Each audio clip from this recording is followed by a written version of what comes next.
this line, I'll go over on this side. Think of this group of muscles that through certain fascial connections goes all the way down from your tongue, which you can't see on Elwood, to there. Wow, wow, wow. And it's this way on two sides, isn't that right? Can you see that that would be this way on two sides? Okay, so that's a muscle or fascia that does this? So this is, all right, thank you, that's a great question. This is muscle or fascia. These are a series or a sequence of muscles, but muscles are wrapped individually in little, we'll say cellophane, it's really not, right? Neurological cellophane called fascia. And fascial tissue now, we do know, has a contractile property. Doesn't mean that it moves the muscle itself, but there is some contractile quality to it. But what you want to think of it is that it's like a silk stocking, perhaps, or Spanx. If you know what Spanx are, you wear Spanx. Joe and Brant, I know. Yeah. Well, actually, or an athletic supporter. It kind of helps smooth certain things out. It kind of contours and smooths certain things out. So Spanx would be sort of this webbing that holds things together to make everything else flow well.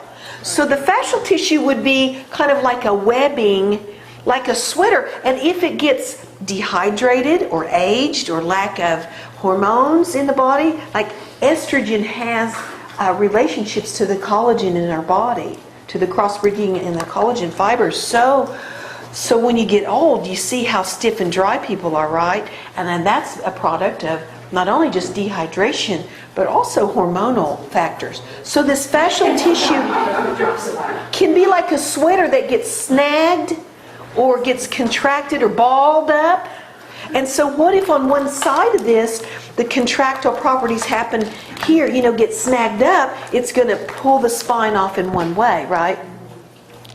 But can you see, based on what you worked on today, that you really were working that log line today in the Shalabhasana and Warrior? Oh yeah, well you see Warrior 2 that you worked today, right?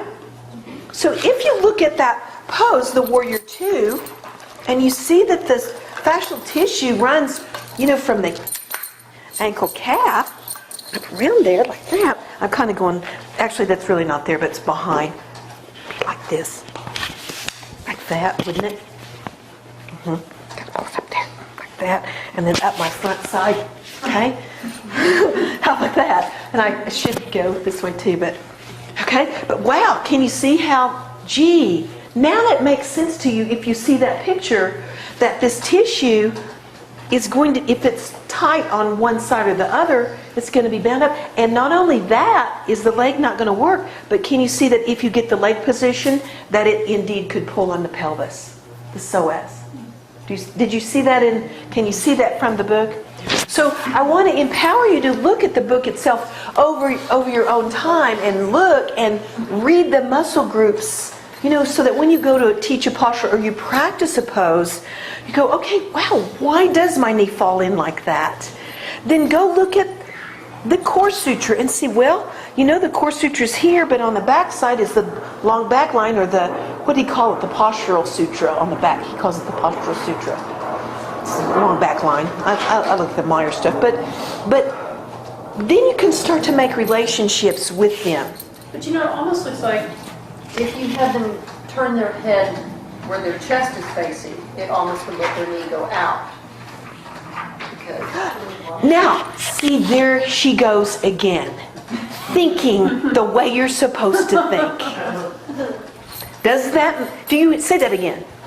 Well, by this picture, it almost looks like if you let a beginner turn their head facing where their chest is instead of that way, then it would let their knee open further out. Do you understand why she's saying that?